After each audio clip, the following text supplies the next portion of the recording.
Hello friends, welcome back to Varshita kitchen. ఈరోజు మన వర్షిత కిచెన్లో ఏ రెసిపీ చేయబోతున్నామంటే పచ్చిమిరపకాయల పచ్చడి అయితే చేయబోతున్నాం అనమాట. ఈ పచ్చిమిరపకాయల పచ్చడి అయితే చాలా టేస్టీగా ఉంటుంది అండ్ చాలా ఈజీగా చేసేసుకోవచ్చు.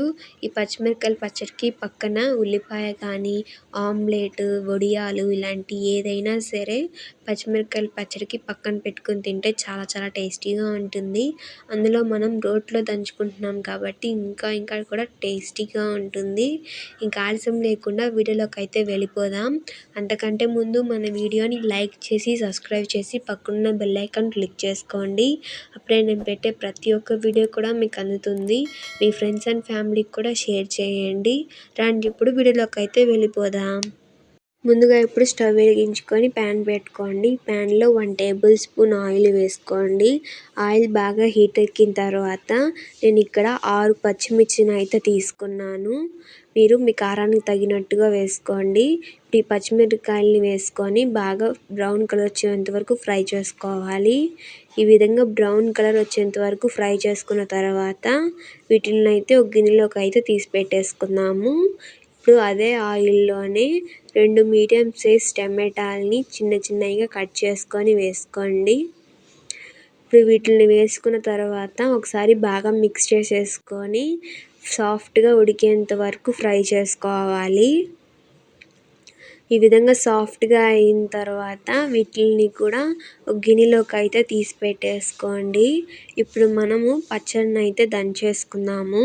నేనైతే ఇక్కడ రోట్లో అయితే దంచుకుంటున్నాను. మీరు ఇదే ప్రాసెస్ని మిక్సీ జార్లో కూడా చేసుకోవచ్చు. కొంచెం కచ్చాపచ్చగా అయితే పట్టుకోవాలి. అండ్ ఈ విధంగా రోట్లోకి పచ్చిమిర్చిని వేసేసుకోండి. ఒక చిన్న నిమ్మకాయ సైజ్ అంత చింతపండుని వేసేసుకోండి. మీ రుచికి తగినట్టుగా కల్లుప్పుని వేసుకోండి. నేనైతే ఇక్కడ 1 టేబుల్ స్పూన్ కల్లుప్పుని అయితే వేస్తున్నాను. ఇప్పుడు ఇవన్నీ కూడా వేసుకున్న తర్వాత మెత్తగా బాగా దంచుకోవాలి. ఈ విధంగా మెత్తగా అయితే బాగా దంచుకోండి. ఈ విధంగా మెత్తగా దంచుకున్న తర్వాత ఇప్పుడు ఇందులోనే మనం ముందుగానే ఫ్రై చేసి పెట్టుకున్న టమాటాలని కూడా వేసుకొని కొంచెం మెత్తగా అయితే దంచుకోవాలి.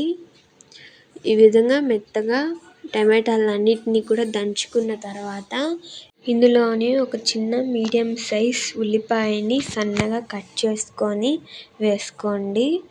ఇప్పుడు వీటిని కూడా మెత్తగా దంచుకోవాలి.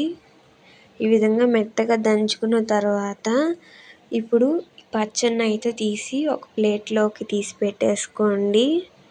ఈ విధంగా ఒక గిన్నెలోకి తీసేసుకున్న తర్వాత మనము ఈ రోట్లోనే అన్నం వేసుకొని మిక్స్ చేసుకొని తిన్నామంటే చాలా టేస్టీగా ఉంటుంది.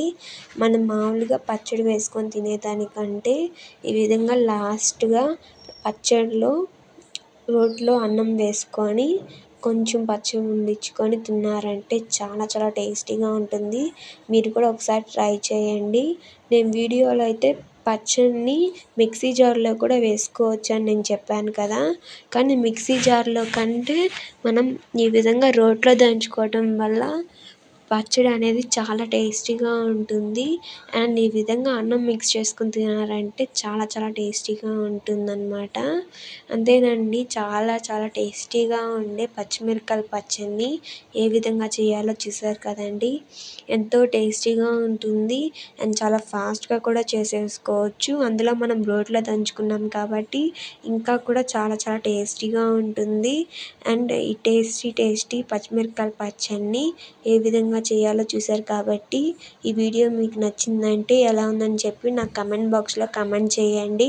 ఇలాంటి ఇంకొన్ని మరిన్ని వీడియోస్ కోసం మన వర్షిత కుకింగ్ ఛానల్ని లైక్ చేసి సబ్స్క్రైబ్ చేసి పక్కనున్న బెల్ ఐకాన్ క్లిక్ చేసుకోండి. అప్పుడే నేను పెట్టే ప్రతి ఒక్క వీడియో కూడా మీకు అందుతుంది. అండ్ మీ ఫ్రెండ్స్ అండ్ ఫ్యామిలీకి కూడా షేర్ చేయండి. Thank you for watching. Bye.